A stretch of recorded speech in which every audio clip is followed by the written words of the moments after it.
You are what you wear. A lot of people don't like this title because it's true. Isaiah 60 verse 1 to 2, notice. Arise and shine, for the light is come, and the glory of the Lord is risen upon thee. For behold, the darkness shall cover the earth, and gross darkness the people. But the Lord shall rise upon thee, and his glory shall be seen upon thee.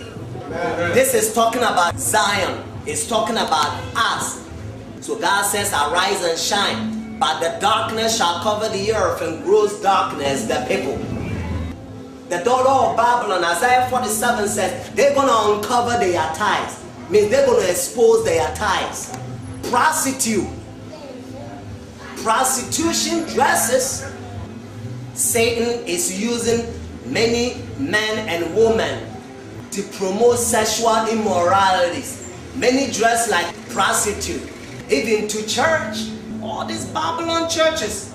And unfortunately, sometimes when you visit conference churches, because Rome has been infiltrated, long nails, eyelashes, artificial hair, painting of faces like a Jezebel and kings. Jezebel, she painted her face because Jezebel was trying to get Jehu.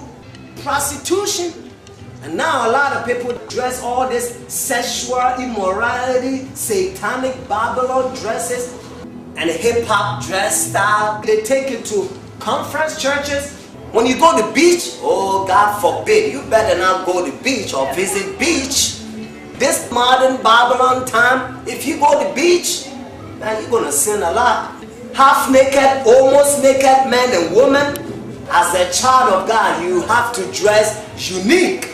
Not like Babylon, not like pagan dress, demonic dresses. Some of them, some of the women, even the guys and women, not only women, some of the guys, they try to show their body.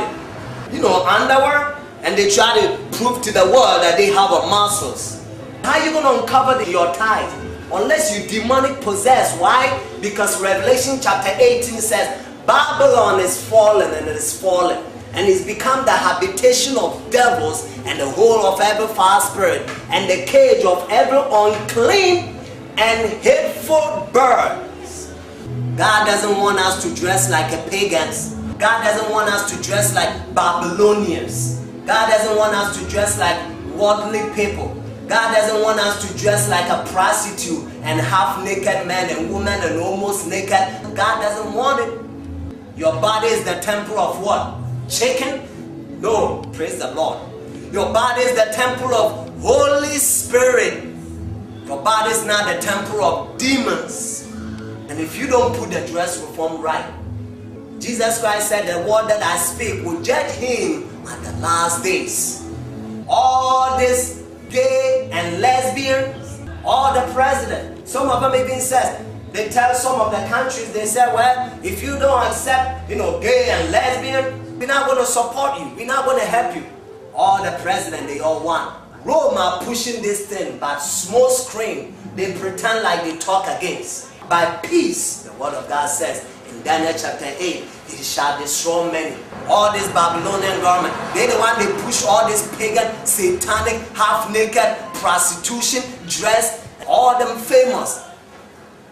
And all these functions that they push in the world. Rome are pushing all these things because they want everybody to become like them. Because if you're in darkness, you can protest against them. All this darkness.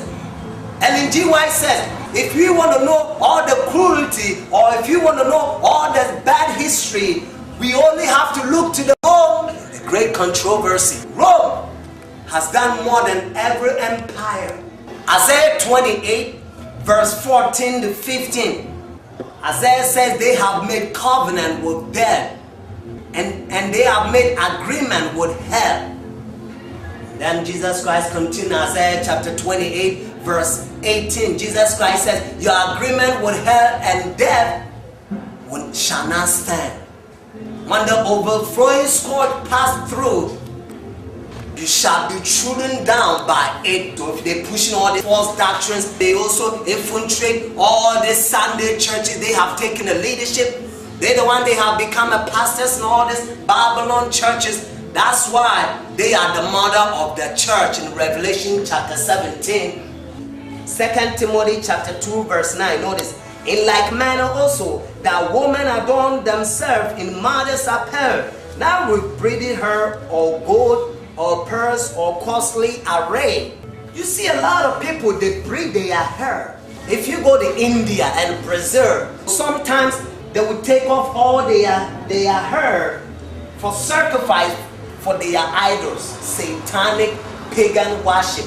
And a lot of times Roman papacy, the leaders, they will go to India and Brazil, those places that the pagan worship, they buy their hair, they are pagan idol gods, they will buy those hairs. That's where mesh came from.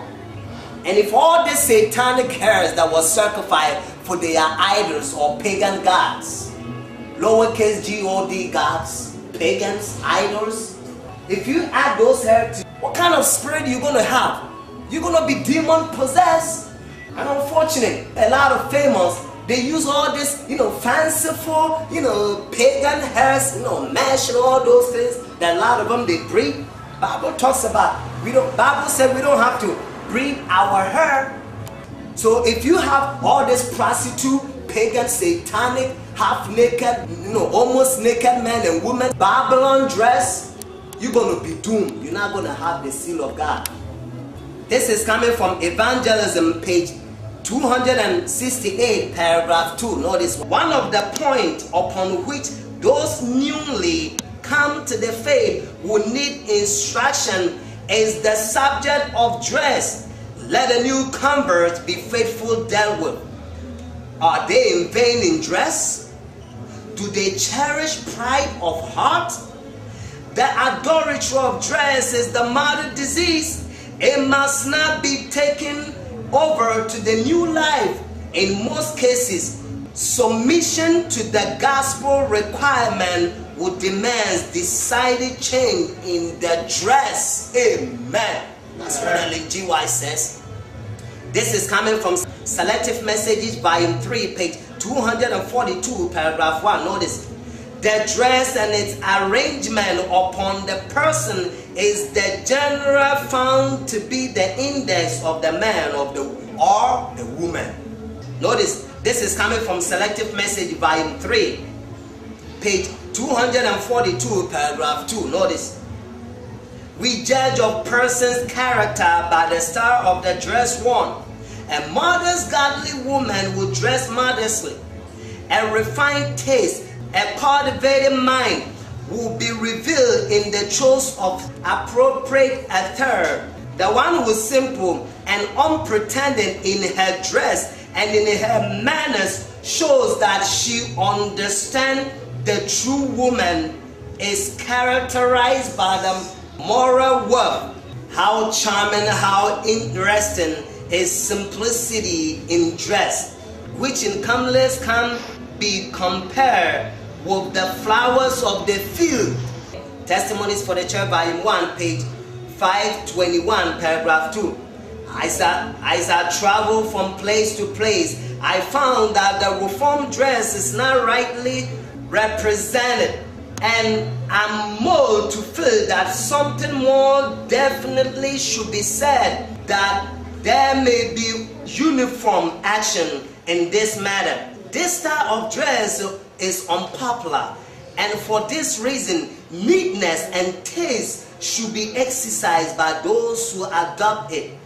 I have spoken once upon this point, yet some fail to follow the advice given. There should be uniformity as to the length of the reformed dress among Sabbath keepers. Those who make themselves peculiar by adopting this dress should not think for a moment that is unnecessary to show order, taste, and neatness. It is a great injury to the dress reform to have person introduced into community a style which in every particular need reforming before it can rightly represent the reformed dress. Wait, sister, till you can put the dress on right.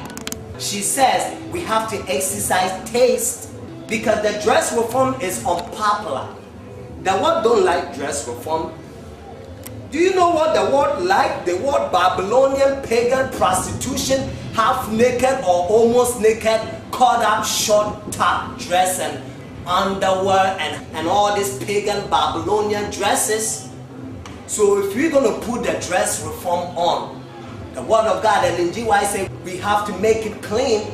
We have to exercise taste, meekness, but it has to be dress reform.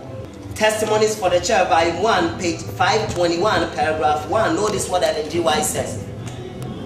In answer to the letters of inquiry from many sisters relating to the proper length of the reform dress, I will say that in our part of the state of Michigan, we have adopted the uniform length of about 9 inches from the floor. From the floor. This is coming from 1 Peter chapter 3 verse 3 to 4. And again, 1 Peter chapter 3 verse 3 to 4. Whose adorning? Let it not be that outwardly adorning of plaiting the hair and of wearing of gold. God don't want all of them. Gold bracelets and all this jewelry. He don't want. He continued. Or of putting on of apparel. But let it be the hidden man of the heart, in that which is not corruptible, even the ornament of the meek and quiet spirit, which is in the sight of God of great price. Amen. Amen. Meek and quiet spirit. That's what Jesus Christ wants, whether you man or woman. Ellen G. White says, when the ministers, when they don't dress right, they are dressing is preaching to the congregation. And then Ellen G. White continued. She said it's called strange fire. Remember Aaron's sons? Remember when they kindled the strange fire? They all got killed. So if you don't put the dress reform right, I see some people, they want to come and preach the foundation of Adventists. Some of the women, the bottom of the dress is dress reform. But a lot of times, the top, they're not putting the dress reform right. We don't want all these people. We don't want them. Amen? Yeah. I hope all our ministers, they're going to see this. We don't want everybody to come to our pulpit and dress like a Babylonian pagan dress. Not on this foundation. If we see you dressing, half dress reform and half Babylonian dress, we don't need you. This is coming from 1 Thessalonians chapter 5 verse 23. Notice 1 Thessalonians chapter 5 verse 23. And the very God of peace sanctify you wholly. And I pray God for your whole spirit and body be preserved blameless unto the coming of our Lord Jesus Christ. That's what God wants. The whole spirit, body and soul to be preserved blameless unto the coming of our Lord Jesus Christ. This is coming from Evangelism page. Self-denying in dress is the part of our Christian duty. To dress plainly and abstain from display of jewelry and ornament of every kind is in keeping with our faith. Are we of the number who see the folly of worldlings in indulging in extravagant in dress as well as in the love of amusement? If so, we should be of that class who shun everything that gives sanction to this spirit which taking possessions of the mind and heart of those who live for this world only and who have no thought or cares for the next. If you don't wear dress reform, Ellen G. White says, you are worldling. You like a pagan. You live for this world only. This is coming from Ephesians chapter 5 verse 27. Notice, Ephesians chapter 5 verse 27. That he might present it to himself a glorious church, not having spot or wrinkle or any such thing, but that it should be holy and without blame. Testimonies for the Church, Volume 1. None need fear that I have made dress reform one of my principal subjects as we travel from place to place. Those who have heard me upon this matter would have to act upon the light that has already been given. I have done my duty. I have borne my testimony. And those who have heard me and read that which I have written must now bear their responsibility of receiving or rejecting the light given. If they choose to venture to be forgetful hearers and not doers of the work, they run their own race and will be accountable to God for the course they pursue. I am clear. I shall urge none and condemn none. This is not the work assigned me. God knows his humble, willing, obedient children and will reward them according to their faithful performance of his will. Too many, the dress reform is too simple and humble to be adopted. This is coming from Testimonies for the Church, Volume 1, page 131, paragraph 2. And again, Testimonies for the Church, Volume 1, page 131, paragraph 2. Notice what she says. Why it is so hard to live a self-denied, humble life? Because professed Christians are not dead to the world. It is easy living after we are dead. But many are longing for the leeks and onion of Egypt. They have disposition to dress and act as much like the world as possible and yet go to heaven. Such claims up some other way. They do not enter through the straight gate and narrow way. But the devil, his pain will be more. His representative is the papacy in 2 Thessalonians chapter 2. The mystery of lawlessness is already at work. 2 Thessalonians chapter 2 verse 7. So the mystery is working, and unfortunately a lot of people don't know the Antichrist. All the Sunday churches, they don't know the Antichrist. Even when you come to some of our conferences, Rome, the leaders that they have taken places in our conferences, that they have a Freemason 6 frame that a 3 goes this way and another 3 goes this way. They have a Bible underneath like a Freemason triangle. They change our logo, 3 inches make logo, and Habakkuk 2 tables. Some of them, they try to deceive some of our Seventh-day Adventists. So all this Babylonian pagan satanic dresses that is coming to our new organization that Ellen G. White says in Selective Message Volume 1, page 204, they don't have our belief anymore. They're in darkness. They have forsaken the God of their youth. They're not on the foundation of Adventists. Even they don't understand the Bible. Ellen G. White says those who sigh and cry will be the one that will have the seal of God on their forehead. If you visit every Seventh-day Adventist and if you don't see these 2 charts, Habakkuk 2 tables, don't go. If you don't see these tables hang in our churches, better be careful what you're going to hear, because you're not going to hear the foundation of Adventists. The reason why all this foolish wind of doctrines or false doctrine that is brewing in Adventism right now, because a lot of people, they offshoot. They're not on the foundation of Adventists. Foolish wind of doctrine. That's why they always try to control the work, because they don't want Seventh-day Adventists. They don't want our people spread a 3 inches message. They always like to spread, Roman doctrine, doctrines of Balaam and Jezebel in Revelation chapter 2. False torch of prophecy, kindling from the hellish torch of Satan, just like Ellen G. White said. That's so sad. Seventh-day Adventists who don't know their beliefs. The affirmative task we have now is to create a new world order. Notice the new world order. It's almost complete. But I often used myself that we needed a new world order. Pope Benedict XVI is calling for a new world financial order in the 3rd encyclical of his pontificate, Globalized Economy.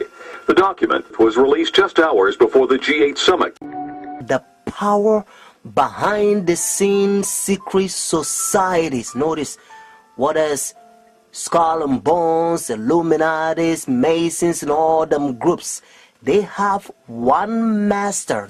Now we can see a new world coming into view. A world in which there is the very real prospect of a new world order. I'm also going to start with the mark of the beast that they already have in White House. So be more patient, and all they have to do is enforcing their law. And the whole thing is combined with religion. Well, there have been extraordinary scenes in Berlin tonight as thousands of people gathered to hear Barack Obama deliver key foreign policy speech on his current European tour. The Democratic presidential hopeful laid out his vision for America's place in a new world order, saying he was speaking as a proud citizen. Pope Francis is a first in many ways, the first Jesuit pope, the first pope from the New World, and the first one to take the name Francis. As Jorge Mario Bergoglio, he lived in a simple apartment. As Argentina's top church official, he opposed Argentina becoming the first Latin American country to legalize gay marriage. He opposed euthanasia and giving away free birth control. Many thought his age of 76 would rule him out this time. He is now the leader of more than 1 billion Catholics around the world. And as the world found out the name and identity of the new pope, there were cheers. We're here at Blessed Sacrament Parish, we are Change LA, to meet someone who has been nicknamed the Black Pope. He's actually the Jesuit general, and his name is Very Reverend Adolfo Nicholas S.J.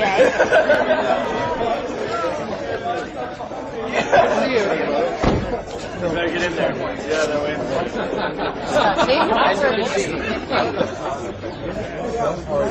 We're here to say hi and talk to him about his nickname and his extreme oath of the Jesuits. You just came out of a campaign, election, and the inauguration of a new president. We have been exposed to 1 year and a half of words and words and words, or even religious words, because also religious words have been manipulated. I am so happy we have a financial crisis. Hello, I really enjoyed your service. Thank you so much. I was wondering, I had a couple of questions. I was wondering if you could clear something up for me. Maybe later, because Oh, just really quick. Why do they call you the Black Pope? Oh, that started in the 19th century. Did it really? Yeah, but I don't like it because it's in terms of power, no? Yeah. So they thought that the general of the Jesuits had a lot of power, but he wears black, so Black Pope. Oh, maybe, well, yeah. I'm not Pope, And and you I don't have have no power. and I see that there's a lot of liberal symbols here. One of the things in your Jesuit high oath, I think it says something about, furthermore, you promise to declare that we'll, at the first opportunity, seek war at any opportunity against heretics, Protestants, liberals. What is that? See here? And that will spare neither age nor sex nor condition, and I will hang, waste, boil, flays.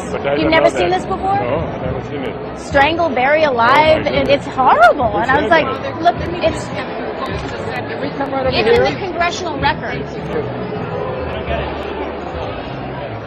But he was very confused. He'd never seen it before. I told him it was in the congressional record.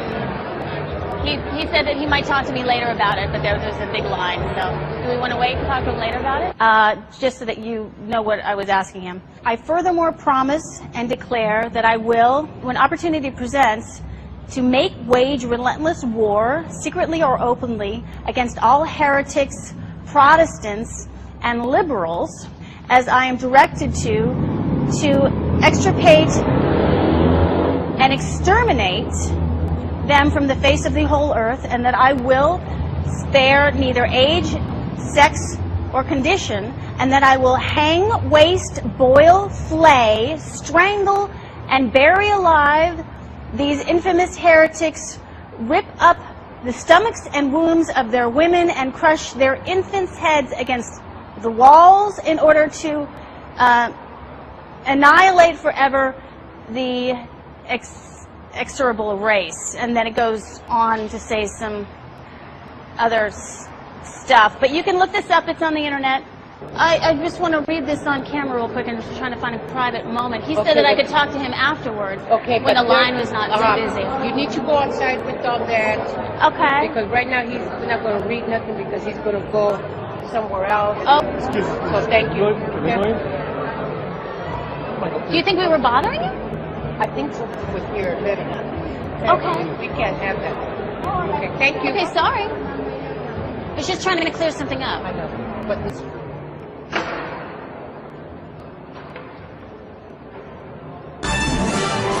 Well, it's a bill that has received very little attention but may make free speech a felony and seriously restrict your right to political protest. Just signed into law by the president, H.R. 347 gives federal agents sweeping powers to arrest and bring felony charges against citizens engaged in protests where the Secret Service is present. Joining us now with more, Fox News senior judicial analyst, good friend, Judge Andrew Napolitano. Judge, the thing that jumps out off the page, felony? Yeah, felony means more than a year in jail. This is not like a traffic ticket.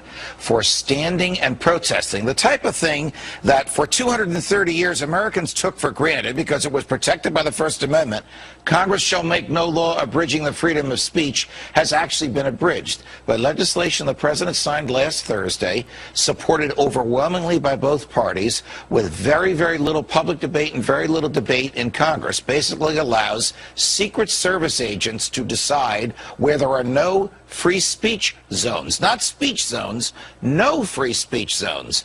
And anybody by the Secret Service can, protected by the Secret Service, can ask those agents to ban protests wherever they are. So I can think of 3 violations: speech violations, association violations, the right to petition the government for a redress of your grievances. What good is free speech if the people in the government are so far away from you that they can't hear you? Judge, what about keeping our elected officials safe?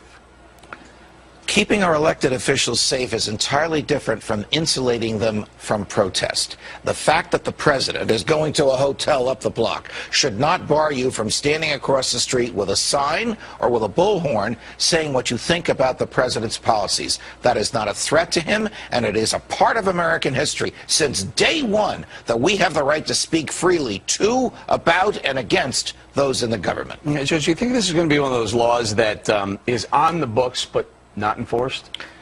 I think it's one of those laws that's going to be enforced when the government wants it enforced. The problem, Eric, is it puts a lot of unbridled discretion in the hands of Secret Service agents who may very well say, you know what, boss, you've had a rough day. We'll keep everybody away from you. Or, you know what, boss, this crowd likes you, so we're going to let them, we're going to let you hear them. That's suppressing speech on the basis of its content. And that has been expressly prohibited by the First Amendment since day one. What dictates the Secret Service is present? In other words, aren't they present all over Washington, D.C.? Well, they are, and that's a great question, because this law also allows the president to give Secret Service protection to whoever he wants. I'll give you a bizarre example. His campaign managers are coming to Washington to confer with him about the campaign. He can give them Secret Service protection. And then the Secret Service can say to the kids in the streets, you can't shout at David Axelrod, because the campaign manager, because the Secret Service is protecting him. This is a slow, creeping destruction of some of our basic liberties, and the president signed it in secret. And now some of the Secret Service are going to be providing services for the candidates now as well, right? Correct. So correct.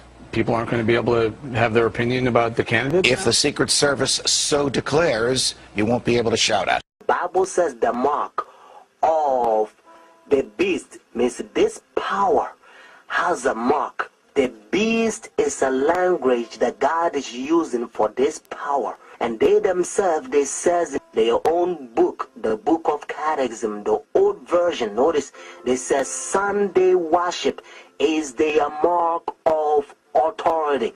The new version, they don't use the word authority, but at least, thank God, they still admit it. Even the new version of Catechism, they still says they changed the Sabbath from Saturday to Sunday. Friends, the mark of the beast is not worldly speculations that sometimes you hear. Some people says, well, it's computer chip. Unfortunately, you don't find in the Bible.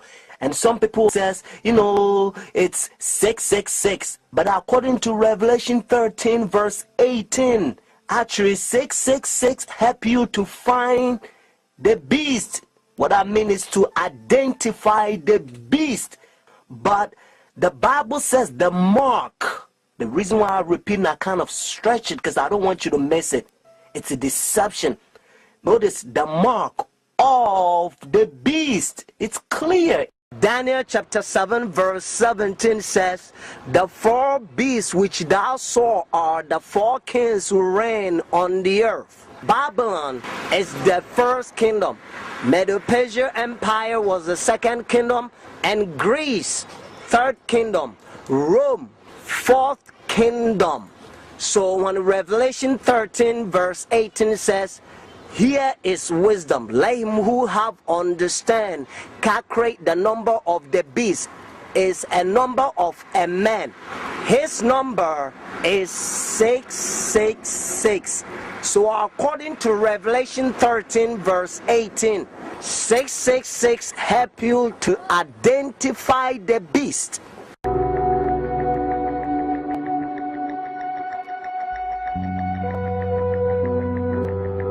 Roman Catholic, Roman numerals, some of them have a value, some of them doesn't. But when you put all of them together, it ends up to 666. Constantine changed the Sabbath from Saturday to Sunday. But unfortunately, Sunday churches, they adopt sun worship day for so many years. They don't want to get rid of it.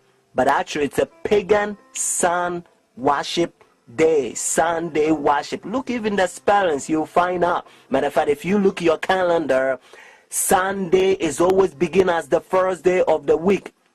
Unfortunately, they will skip, and some people, they don't know, they will count Monday as the first day of the week, because according to Revelation chapter 12 verse 9, the devil will deceive the whole world. So it's a deception. So the devil, he's in the process blinding the people, including the Christendom. Friends, if you go to church Sunday, notice the first day church, now you don't have the mark of the beast according to Revelation 14 and 13, unless the law is enforced. That's why now you hear different country, they try to forcing the people to not sell or do anything on Sunday because they try to enforce the law. But according to Bible, notice United States is the one who's going to cause the whole world to worship the beast. Their sun worship day means Sunday worship according to Revelation 13. So whenever United States enforce the law, and every country also going to enforce, because they control the whole world, every president on the Roman Catholic Church. When our founders declared a new order of the ages, they were acting on an ancient hope that is meant to be fulfilled. Pope Francis greeted 132 official delegations that came to Rome to congratulate him and welcome his pontificate. He greeted them one by one in St. Peter's Basilica. The delegations that were highlighted the most were the ones from Argentina and Italy. The Vatican was quite busy. Among the heads of state and dignitaries, there were 6 current monarchs, 32 heads of state, 3 heirs to the throne, and 11 government leaders. From Latin America, 10 heads of state attended. Among them was Chilean President Sebastián Piñera, who along with his wife asked the Pope to bless a few religious items. The President of Ecuador, Rafael Correa, brought his mother to the Mass. Brazilian President Dilma Rousseff was also there, as well as Mexico's President Enrique Peña Nieto, whose wife gave the Pope a papal hat. Vice President Joe Biden led the delegation from the U.S. The Chancellor of Germany, Angela Merkel, was also in attendance, as well as Spain's Prince and Princess, headed by the government's President, Mariano Rajoy. In countries where Christians are a minority were also represented, countries like Bahrain, Morocco, Israel, and Turkey. The Pope greeted each one of the delegations and paid special attention to countries where wars or violent conflicts are an everyday reality. And before leaving the basilica, the Pope took the time to greet and also thank the team who made sure everything was ready for him and his guests inside the basilica, including from Belgium and Monaco. There was a brief chat with Robert Mugabe and his wife. The president of Zimbabwe is a devout Roman Catholic. Behind him, in line and waiting to meet the Pope, leaders from the European Union. When a Catholic Jesuit learns Sunday churches, their doctrine, and Vatican II, when they infiltrate their churches, and they draw all their churches to so-called the mother of the church, because they know their doctrine and they can answer questions and preach. So the members of the Sunday churches, they think that all the pastors are faithful pastors. So now it's all about my pastor says, my pastor says, my pastor says. And this is the crying that a lot of times you hear from them. Instead of them to study to show thyself approved, just like Bible says, they're making the flesh their right arm.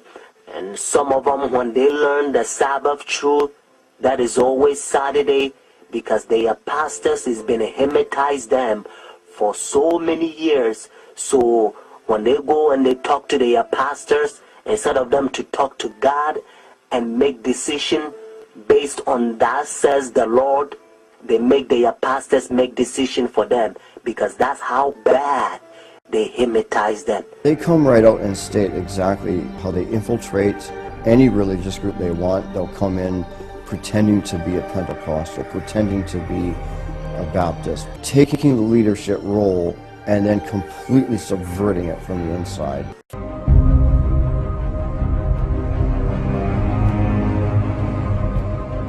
Cari amici, ieri, martedì 15 maggio, si è celebrata la Giornata Internazionale delle Famiglie. Marking the World Day for the Family this week, Pope Benedict has appealed for the right to work and to rest for families worldwide. Libero fra due questioni strettamente connesse. In comments following his Wednesday lesson on prayer and the life of the early church, the Holy Father said, work should not hinder the family but rather support and unite it, helping it to be open to life and to enter into a relationship with both society and within the Church. The Holy Father also hoped that Sunday, the Lord's Day, and our weekly celebration of His resurrection will be a day of rest and an opportunity to strengthen the family bonds.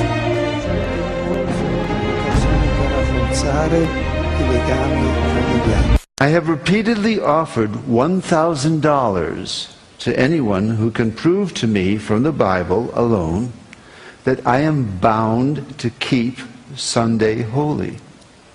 There is no such law in the Bible. It is a law of the Holy Catholic Church alone. The Bible says, remember the Sabbath day to keep it holy. The Catholic Church says, no, by my divine power I abolish the Sabbath day and command you to keep holy the first day of the week. And lo, the entire civilized world bows down in a reverent obedience to the command of the Holy Catholic Church. T. Enright, CSSR, in a lecture at Hartford, Kansas, February 18th, 1884. The Catholic Church for over 1,000 years before the existence of a Protestant, by virtue of her divine mission, changed the day from Saturday to Sunday. The Catholic Mirror, September 23rd, 1893. The mark of the beast, the worship issue in Revelation chapter 13. If you get time, read it, because Revelation chapter 13 verse 12, it's a worship issue, and verse 15, it's a worship issue, and verse 8 is a worship issue. And the Bible helps us to understand that behind the scene, Revelation 13 is the devil. He wants the whole world to worship him, friends. You have to escape. You have to study your Bible. Christ is calling you, whether you are Christian or not. Whenever you hear Sunday worship in any countries, do not accept it. God is going to protect you. Bible says our bread and water will be sure. Abraham Lincoln said it this way. He says, the best way to destroy your enemy is to make him your friend. At the end of the day, ladies and gentlemen, the enemy only comes to do three things: to steal, kill, and destroy the truth. That's what he's trying to do. So now let's travel back in time 4,000 years and begin to discover where the history of some of these traditions came from. We're going to find ourselves all the way back in the time of Noah. Matter of fact, let's begin in the old-fashioned way. Once upon a time, a long time ago, there lived a man named Nimrod. Nimrod was the great-grandson of Noah. He was the most popular man on the earth at the time. Matter of fact, he was the king of the then-known world. He was responsible for building the cities of Babel and the Tower of Babel and the city of Nineveh, amongst others. Well, all that being aside, Nimrod, no doubt, had tremendous influence among the people that he was with. And what happened was he had this uncanny reputation of strength. He created great armies, and he was the ruler of the then-known world right after the flood. He was full of idolatry and covetousness, drunkenness, and rebelliousness towards God. And he had a phenomenal ability to deceive. Matter of fact, I suppose he was much like, I guess, an early politician 4,000 years ago. But Nimrod married a woman named Semiramis. Now, Semiramis and Nimrod became basically king and queen of the then-known world. Well, at some point, Nimrod dies, and he became deified. He was the very first person that was ever deified on planet Earth, and they made him the sun god, which ended up being Baal. The word Baal in your scriptures can be traced back to Nimrod. So it's an interesting reality of history. When you see Baal and Ashtaroth, you're ended up coming all the way back to this story of Nimrod and Semiramis. And so Baal is now ruling the universe as the sun god, and somehow, luck has it, through the Babylonian legend, that Semiramis gets pregnant by the rays of the sun of her deceased husband, Nimrod. And she gives birth to a young baby boy named Tammuz. Now, further down in the story, as Tammuz grows and becomes a man, Tammuz actually marries his mother, and they have a very sexual relationship. And that baby Tammuz and his mother Semiramis is where you get the story of Cupid. Cupid, during Valentine's Day, is how the story of Valentine's Day developed, was from Tammuz, who married a very unbiblical relationship with his mother. Okay, back to the story of Tammuz. So Tammuz, for 40 years, was a tremendous hunter, and he took the place of his father, ruling the world, and had tremendous power. But more than anything, he was a credible hunter. But unfortunately, his gift and his skill of hunting caught up with him one day, because he was killed during his 40th year by a wild boar. Every spring, the first Sunday after the vernal equinox, the spring equinox, they have what was called Ishtar's Sunday. And they would have a sunrise service. At the sunrise service, the priest of Ishtar would impregnate young virgins on the altar, and during that same service, they would take the babies that were now 3-month-old from the previous year, and they would sacrifice those children on the altar to Ishtar, and then they would take the eggs of Ishtar, and they would dip those eggs in the blood of those young infants. And that is where we get sunrise services, and that is potentially where we get the dyeing of Easter eggs. It is also interesting to note that worldwide universal color of Easter eggs is red. Even the White House, the official color of the White House Easter egg is ruby red. Now, back to Tammuz. Tammuz gets killed by a wild boar.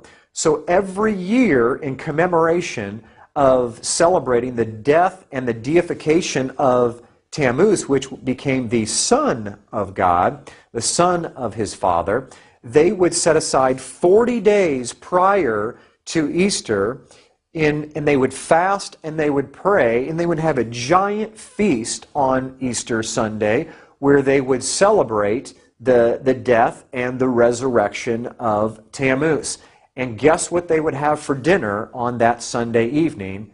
You got it, Easter ham. They would kill a boar in commemoration to Tammuz, who was killed by a wild boar. And yes, the 40 days prior to Easter, we call it Lent, or the Catholics call it Lent, That 40 days did not come from, my friends, the 40 days of Jesus in the wilderness. That 40 days was already in place for thousands of years before Jesus even showed up. It comes from the 40 days of fasting and praying for Tammuz before they celebrated Easter. I'm going to give you some of the names and what they're most commonly remembered for in these different cultures, and some of you will recognize them immediately. First of all, in Egypt, they were known as Isis and Osiris. In Phoenicia, they were recognized as Asheroth and Baal, the very same Asheroth and Baal that you see in the scriptures. In Greece, they were Aphrodite and Adonis, or Eros, where we get the word erotic from. And in Rome, they were called Venus and Cupid. That's right, that's where we get Valentine's Day from, and Cupid. Even in the Far East, listen to this, this is amazing, Cupid was known as Zoroaster. Zoroaster is made up of two words, Zoro, which means seed of, and Asheroth, which is Easter. And so what Cupid actually means in the Far East is the seed of Easter, or the seed of his mother. Okay, God always tries to speak to the Israelites and warn them to stay away from Ashtaroth and Baal. Let's read the scriptures. Judges chapter 2 verse 13 says this, "And they forsook Yahweh and served Baal and Ashtaroth." 1 Samuel chapter 7 verse 4 says, "Then the children of Israel did put away Baalim and Ashtaroth and served Yahweh only." And last but not least, in Romans chapter 11 verse 4 it says, "But what says the answer of God unto him? I have reserved to myself 7,000 men who have not bowed the knee to the image of Baal." Right about this time, you're probably having that thought that I warned you about hit your brain, saying, that's not what it means to me. I celebrate the birth of Jesus, and I put all the focus on Jesus, and I celebrate his resurrection, and I want to focus on him. Well, your heart may be to want to focus on him, and you absolutely may do that. But the truth of the matter is that it doesn't matter how much we focus, how sincere we are, and how pure our hearts are. It only matters that are we worshiping him the way that he asks us to worship him, and is anything that we're doing offending him? Well, later on in the program, we're going to go through the scriptures and see if there are any scriptures talking about Christmas and Easter and any particular instructions allowing us to worship him in whatever way that we want. But in the meantime, please keep an open mind as we move through the rest of this history and some of these symbols, which are very shocking, that you're going to find out how they moved through time and ended up in our Christian churches today. Tammuz and his mother, Semiramis. If you look on your screen, you're going to see Isis and Osiris, or this is Ishtar and Tammuz. Now, some of you may be asking, well, wait a minute, I celebrate Easter. You're talking about Ishtar. Easter is actually the Anglicization of the word Ishtar. In other words, if you say Ishtar in English, it's pronounced Easter. That's how the etymology of that word evolved over time. What I want you to see is, I want you to see what's on her head is a crescent moon, and in the center of that crescent moon is the actual sun itself. And so the symbol of power of Isis, or Ishtar, was the crescent moon holding the sun itself, her deceased husband, Baal, the sun god. And you can see the baby there that is nursing from her breast. Ishtar was known as the goddess of the East, the bare-breasted fertility god of the East, or the sunrise, which is why they had the service at sunrise on Easter morning. Here on your screen, you see a pagan carving of the solar deity Baal Hadad depicted as a disc in a crescent. Okay, you can see the half-moon disc there in the center of your screen with the sun that is cradled inside of it. And that is the sun god, as well as the crescent moon that surrounds it. Now, as you see that the main symbol for the sun god was the crescent moon with the sun on the top of it, or centered and cradled inside that crescent moon, we now move to something that's a bit controversial but very true historically, is the Catholic Eucharist is actually the sun that is inside of that crescent moon. We're going to show you some pictures of the actual Eucharist in different positions, and you're going to see that not only is it similar, it's identical. This is where they got the symbols from.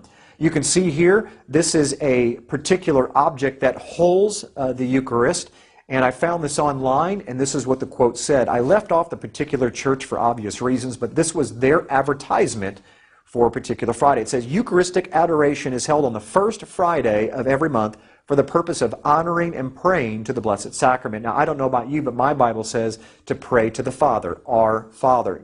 Yeshua, Jesus, said to pray to the Father. He did not say to pray to inanimate objects, whether they represent Him or not. Now, look very carefully at, on the right-hand side, you can see the moon, the crescent moon shaped, holding that sun or that wafer of bread.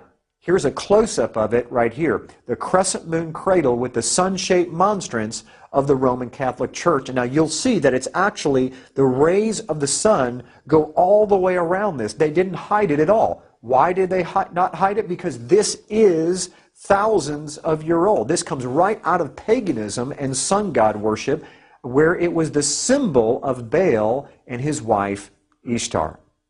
And right here you can see the pine cone staff is another symbol found in paganism that's connected with the sun god coming out of Egypt, Osiris. It's kind of in the form of a pitchfork, you can see, where the pine cone is in the center. Now, why did they choose a pine cone? Because a pine cone represents fertility. It comes from the pine tree, which stays green all year round. And so as everything began to die in the winter, the pine tree became a symbol of new hope and life and fertility. And you can see that even in Mexico, they found a Mexican god that is holding a pine cone on one hand, pine cones on one hand, and the pine cone tree on the other. Now, what's interesting is the largest pine cone structure in the world can be found in the Court of the Pine at the Vatican itself. Let me ask a question. Why is a pine cone being found in the Court of the Pine at the Vatican? Why did they choose a pine cone?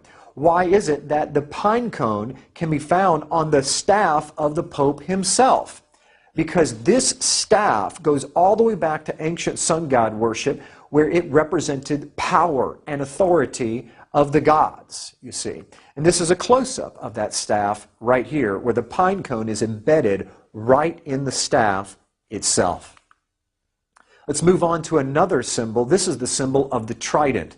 The trident is the devil's pitchfork. It really is a symbol of Satan, of the horns of Satan. It's an ancient satanic and pagan hand gesture called the trident. We find this in archaeology all over the place. Whenever you get into any kind of society of sun god worship, you find the trident everywhere. You see it in ancient Babylon. It was placed in the hands of all the pagan sun gods. All the pagan gods and pharaohs had some sort of trident, a staff, that they would be connected to power and authority of the gods. The most famous one, of course, is Neptune's trident. We call it the devil's pitchfork, and that's where it comes from. It's just not a drawing that someone made up. This has history built into it of where these things come from. Now, if you move forward in time, or during the same time period, you're going to find another symbol that is even more important. As a matter of fact, you're going to see two symbols in this picture. This is a pagan statue of Jupiter that has been renamed St. Peter. And he's holding up, guess what? The trident symbol. That symbol is a satanic symbol recognizing the power of the gods of the sun. And you'll also see another symbol in this picture, and that is the halo. Look real carefully. It's not a halo, it's a sunburst. What they put behind the heads of the gods, or the saints, if you will, is not a halo, it is a sunburst representing the power of the sun god. And they call this St. Peter in the Vatican, but in reality, history tells us this is the god Jupiter. You also see what is baby Jesus, supposed to be baby Jesus, is none other than baby Tammuz. And how do we know it's not Jesus? Because you see trident all over the place. You see the trident symbol in the hand of the infant Jesus, along with the tridents coming out of the statue's head. You'll see three tridents, two coming off the sides of the head and one coming off the top of the head. This is not baby Jesus, ladies and gentlemen. This is a pagan sun god, Tammuz, from the story of Baal, Nimrod, and Semiramis, ended up being Cupid in today's Valentine's Day. And right here is the ancient Babylonian altar for the sun god Baal, and its main symbol is the 8-pointed star, which can be depicted as 2 4-point stars built inside of one another as the solar wheel. We see the same solar wheel sunburst over a Buddhist temple in Thailand. Here is a monastery, St. Ignatius, where the solar wheel or sunburst is depicted in the floor tiles. Here is the face of a child, which is, of course, Tammuz, within the fertility symbol of the sun's rays on a Roman Catholic altar. The same exact symbol is shown in a face of the Babylonian sun god on a pulpit in a Roman Catholic church in Scandinavia. Okay, all this same symbol comes right out of paganism, as I've shown. Okay, this is probably one of the most fascinating pictures that I have. I zoomed in to the Vatican using Google Earth and stopped several miles above, and look what we discovered is this is the largest solar wheel on Earth. This is the court of St. Peter at the Vatican in Rome itself. Excuse me, the sun disk behind the head of this Roman Catholic statue in Westminster Cathedral in London. Where did they get the idea of sun disks behind these saints? It's because this was what was found behind the head of Jupiter and all these sun gods was the actual monstrance of the Roman Catholic Church. That halo is not a halo, that is a sun disk, and they borrowed it from paganism. We see here behind Krishna another sun disk behind his head, and this is just to show that it doesn't just happen in Catholicism, that the sun disk predates Catholicism by hundreds, even thousands of years. It was borrowed. We see it in stained glass windows behind all of the Roman Catholic saints, even Mary. And if you look carefully, you see the Sacred Heart. That Sacred Heart, even though I don't have time to go into this, even the Sacred Heart comes right out of paganism. That exact same symbol with the sun disk behind the Sacred Heart has to do with Baal and Tammuz, the sun gods. And you can see it all over the Roman Catholic Church, and even in other pagan religions across the world. And where do we find this 8-pointed star, this solar wheel, this sun disk today? None other than on top of our Christmas trees. Now, I know all of us have been taught that the star on top of the Christmas tree represents the Star of Bethlehem, that the kings came in to find baby Jesus. But unfortunately, the star of the ancient pagan sun gods predates the star of the Christmas tree, the Star of Bethlehem, by over 1,000 years. They were taking the sunburst and connecting it to what you're going to learn in just a few minutes is the tree of Nimrod, and that is where we get our Christmas tree from and the star that we put on top. If you look carefully, you can see there is a tremendous significance and a similarity between the sunburst and the stars that we put up there today.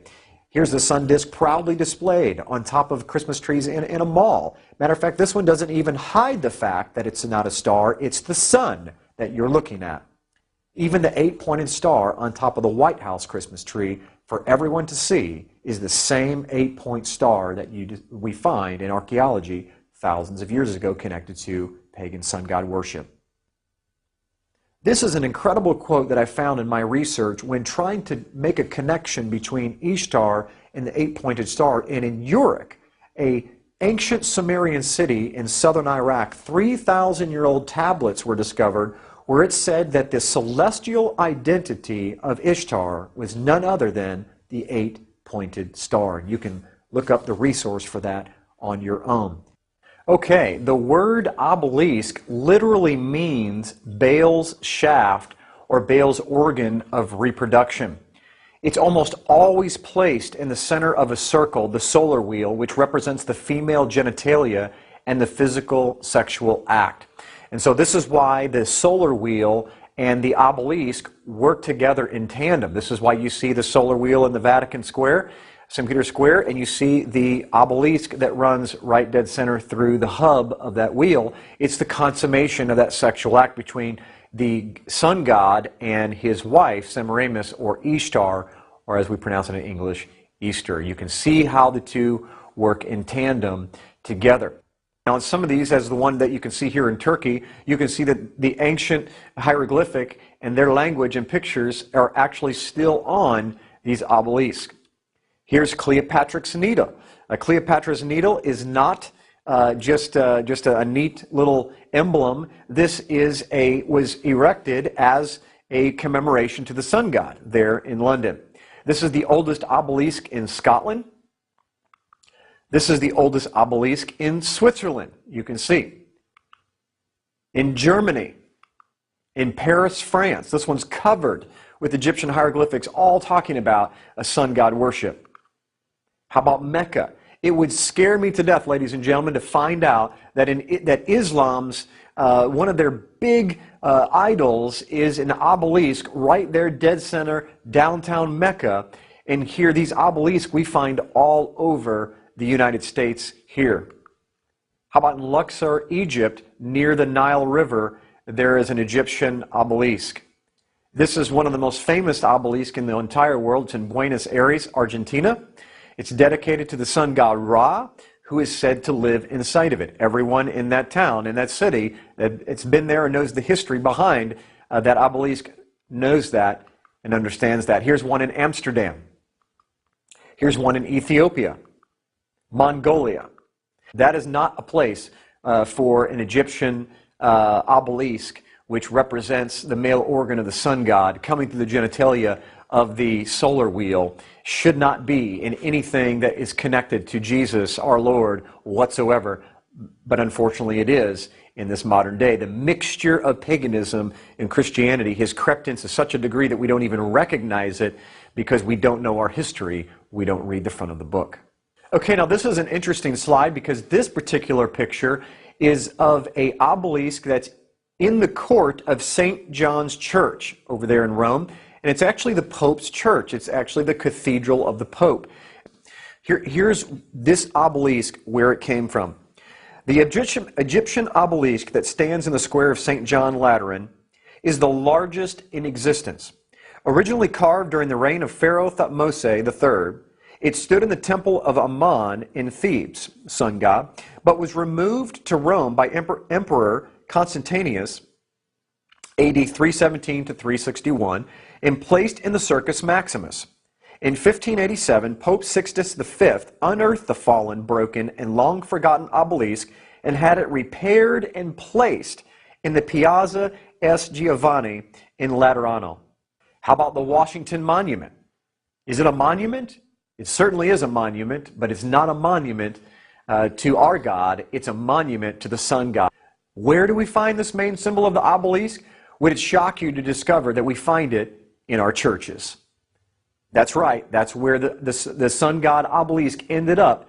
It ends up in our churches all around the world. We call them steeples. They're called obelisk in ancient Egypt. If Pharaoh or an ancient Egyptian was alive today, they would walk down the street and they would feel comfortable coming to most of the churches that we have today because they would say, wow, that is my religion. That's something that I can connect to. That is sun god worship. And we see throughout all around the world, here's one that has two pillars that are built into this particular church.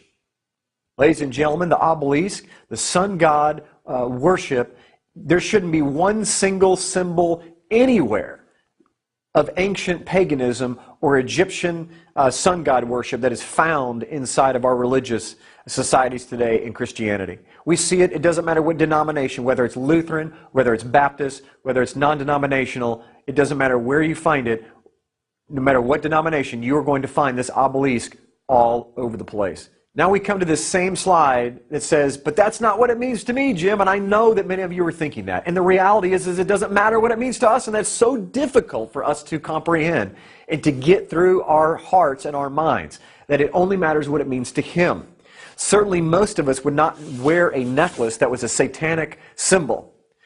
But yet we will build churches with symbols that we don't even know are satanic. We will have holidays that surround themselves with pagan symbols, and yet because we don't know them, we think it's okay. But the reality is that the great God of Abraham, Isaac, and Jacob, He knows what those symbols mean. And so from his perspective, he sees those symbols, and it reminds him of when they passed their children through the fire of Molech. It reminds them of the infants that were killed and sacrificed on the altars of Ishtar. It reminds him of all the sun god worship, of all of his people that turned their side against Yahweh and served other gods. It's a reminding symbol to him, and for that reason alone, we should put those symbols behind us and get rid of them, burn them like Nehemiah and Jeremiah and the great prophets of old that tore down those high places and they destroyed those pillars. And here they spent their blood in pouring out their blood and their strength and their children to tear down those high places. And here we are building those high places right back up. Now, when do you think the birthday of Nimrod and Tammuz was? On the first day of the year when the sun is reborn. And what day do you think that the sun is reborn? In the middle of the winter, at the winter solstice, December 25th. That's right. That's where we get December 25th on Christmas Day, where we say that Jesus was born. Why did we choose Jesus being born on December 25th? Where did that date come from? Very simple. Jesus was the Son of God. Tammuz was the son of the gods. He was the son of his father, Baal.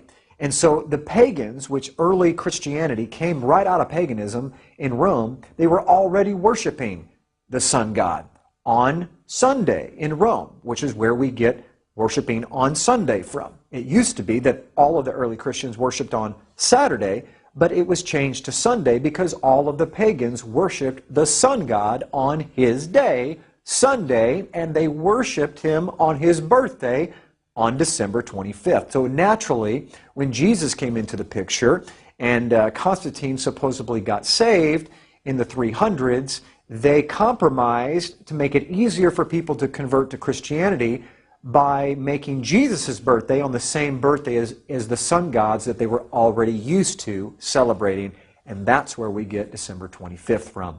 Let's move to this character called Odin, because this is where we're going to get into a little bit more detail of our holiday, is where some of these symbols come from. Along with the celebration of the sun gods, the Scandinavians also worshiped this god called Odin. He was the god of intoxicating drink, ecstasy, as well as the god of death. And because of the Feast of Saturnalia dealing with all those things, he naturally became the most popular god of the Feast of Saturnalia, which was a sun god, which we can trace all the way back to Baal himself. Guess who this character became? Look at him very carefully. What does he look like? The colors are wrong, but this guy became Santa Claus. That's right. Odin, or Woden, was the god of wisdom, magic, and occult knowledge, runes, poetry, and war. And so what we're going to show you right now is an actual clip or a short movie of a montage of different videos that we've discovered of where they still make this celebration, still celebrate this all around the world, where they literally glorify the demonic part of Christmas and St. Nicholas and these dark helpers.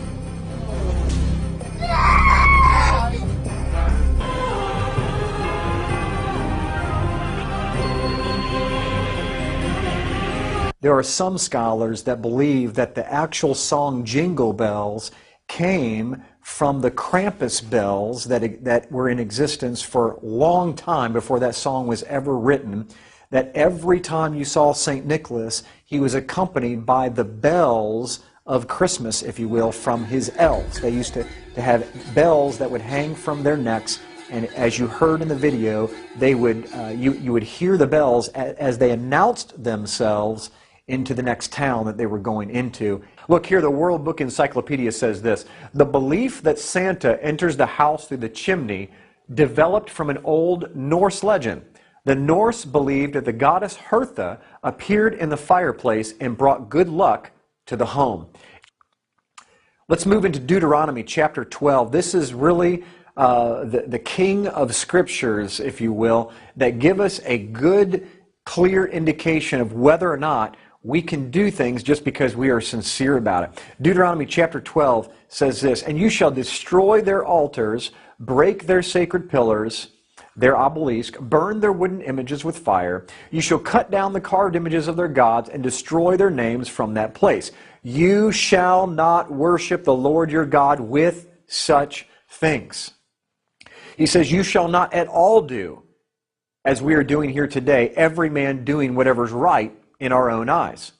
When the Lord your God cuts off from before you the nations which you go to dispossess, still in chapter 12 of Deuteronomy here, and you displace them and dwell in their land, listen carefully, in verse 30 it says, "Take heed to yourself that you are not ensnared to follow them, after they are destroyed from before you, and that you do not inquire after their gods, saying, how did these nations serve their gods? I will also do likewise." So what was happening was they were coming into these communities, and they were creative Israelites. They wanted to take some of the creative things that the pagans used to serve their gods and borrow those ideas to serve the great God Yahweh. And Yahweh has this to say about it. He says in verse 31, "You shall not worship Yahweh your God, the Lord your God, in that way. For every abomination to the Lord which he hates, they have done to their gods. For they burn even their sons and daughters in the fire to their gods. Whatever I command you, be careful to observe it. You shall not add or take away from it." Period. Verse 32 of Deuteronomy chapter 12. And some of the most influential Christian leaders in American history were looking for alternatives and refused to celebrate Christmas and Easter because of their pagan backgrounds. Charles Spurgeon said this, on December 24th, Christmas Eve, 1871, look at this quote, "We have no superstitious regard for times and seasons. Certainly we do not believe in the present ecclesiastical arrangement called Christmas. First, because we do not believe in the Mass at all, but abhor it, whether it be said or sung in Latin or English." He went on to say, and secondly, because we find no scriptural warrant whatsoever for observing any day as the birthday of our Savior. And consequently, its observance is a superstition because it's not of divine authority. Ladies and gentlemen, this is one of the most spiritually held up pastors of all time is Charles Spurgeon. And he himself says Christmas is of no divine origin, it's of no divine authority, and we absolutely should not celebrate it. Why? Because he knew that its origins were in paganism and cultic philosophy. I want to share with you some alternatives, biblical alternatives, something that's straight from God himself, things that he tells us to celebrate, curriculums designed for our children. Look at some of these holidays. First of all, we have what did all of the disciples do in the spring that just so happens to be the time of Easter? Absolutely. It's called Passover. Luke 22:19 says this, "And he took bread, gave thanks, and broke it, and gave it to them, saying, This is my body, which is given for you. Do this in remembrance of me." Do Passover. Obviously, Easter was nowhere in the minds of our Lord Jesus Christ, Yeshua the Messiah, or his disciples, or anybody for hundreds of years. They celebrated what's in Hebrew called Pesach, Passover, every single year, remembering the death, burial, and resurrection of their Lord through that incredible holiday where they used to sacrifice a Passover lamb for the remembrance of the death of the firstborn and the freedom from Egypt. But now today they're remembering the freedom from sin, freedom from Egypt, being metaphorical, by the death of Jesus himself. So they would never have connected Easter with Passover. It didn't exist.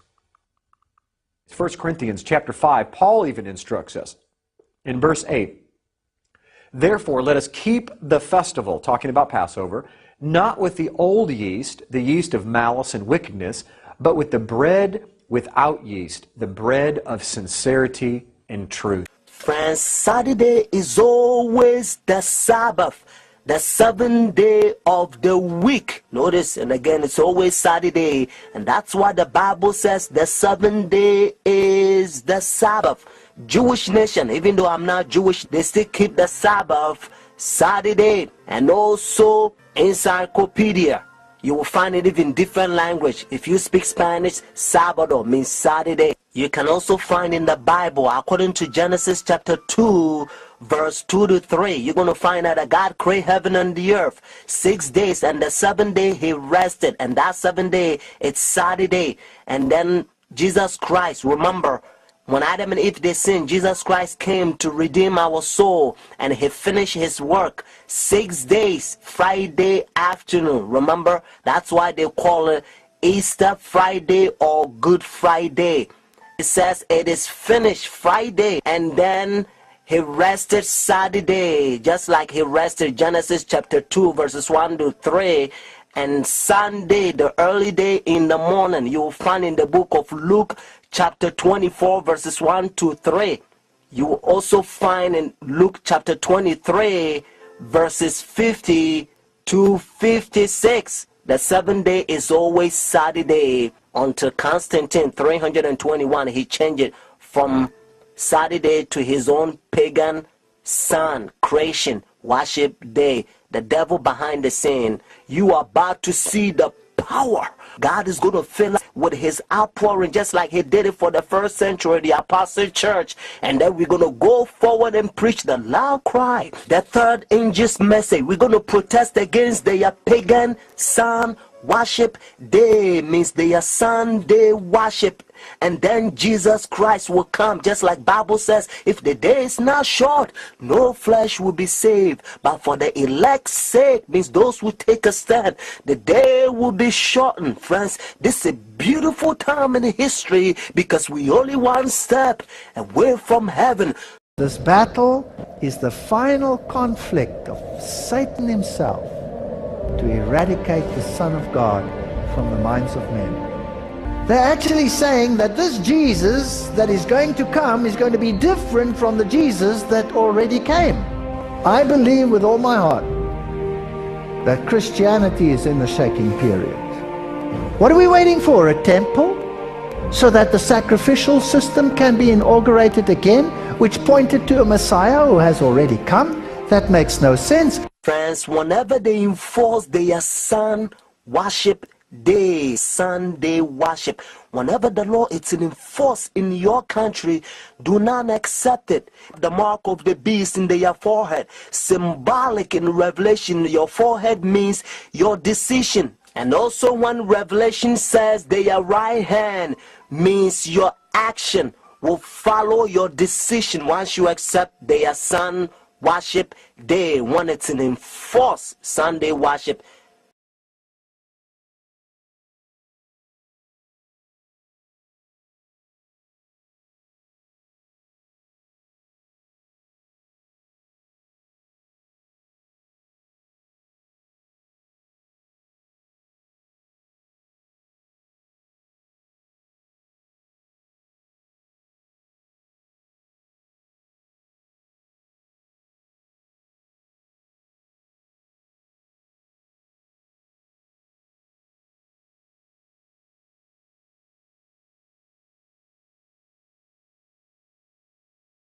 Pop dress style, they take it to conference churches. When you go to the beach, oh God forbid, you better not go to the beach or visit beach. This modern Babylon time, if you go to the beach, man, you're gonna sin a lot.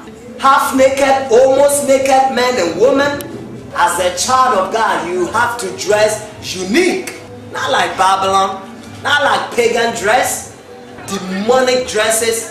Some of them, some of the women, even the guys and women, not only women, some of the guys, they try to show their body, you know, underwear, and they try to prove to the world that they have a muscles. How are you going to uncover your tithe? Unless you demonic possess. Why? Because Revelation chapter 18 says, Babylon is fallen and it is fallen, and it's become the habitation of devils and the hole of every foul spirit and the cage of every unclean and hateful birds.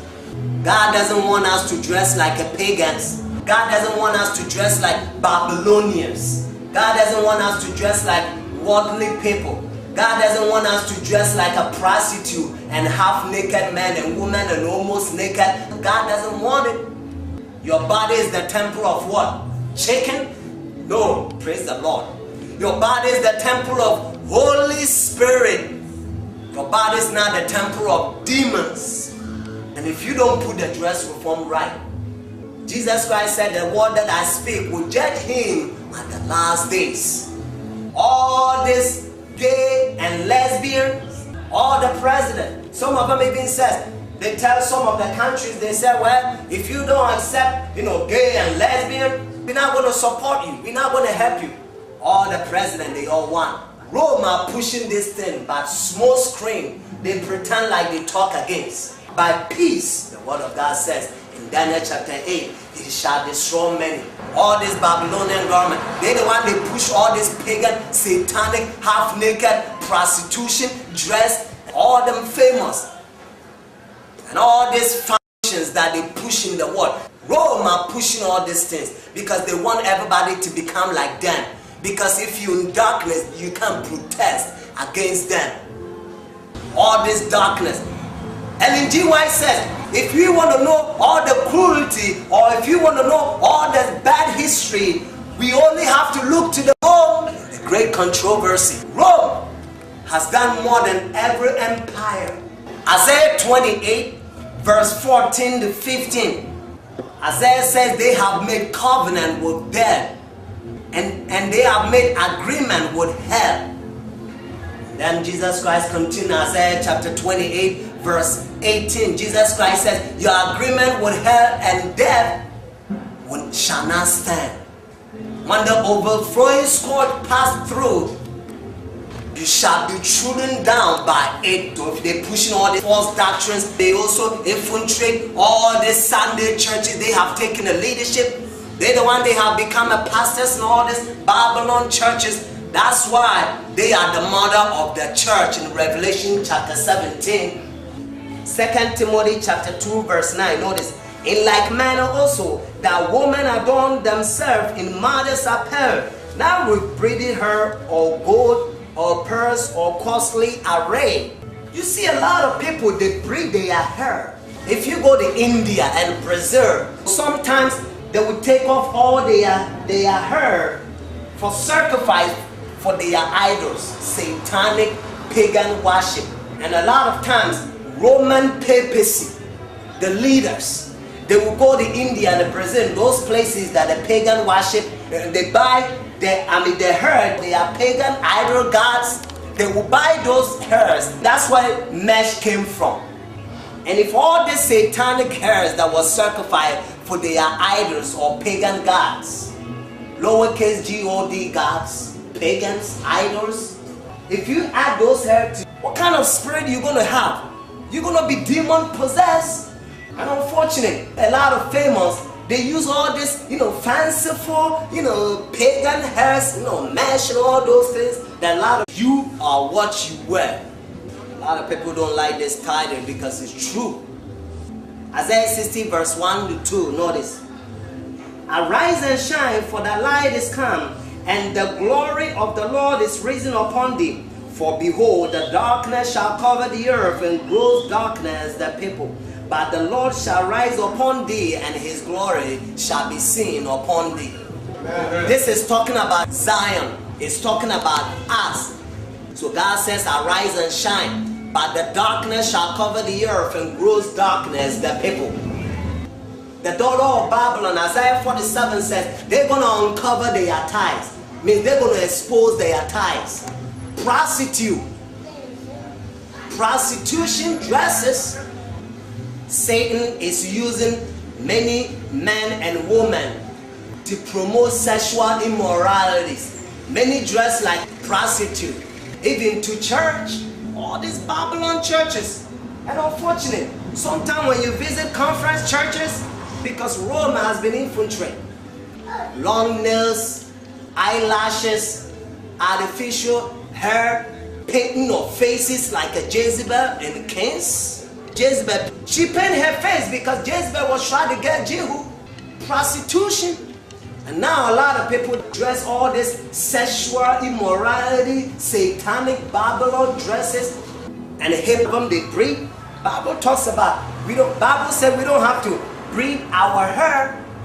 So if you have all this prostitute pagan, satanic, half-naked, almost naked men and women, Babylon dress, you're going to be doomed. You're not going to have the seal of God. This is coming from Evangelism, page 268, paragraph 2. Notice, one of the points upon which those newly come to the faith will need instruction is the subject of dress. Let a new convert be faithful dealt with. Are they in vain in dress? Do they cherish pride of heart? The idolatry of dress is the mother disease. It must not be taken over to the new life.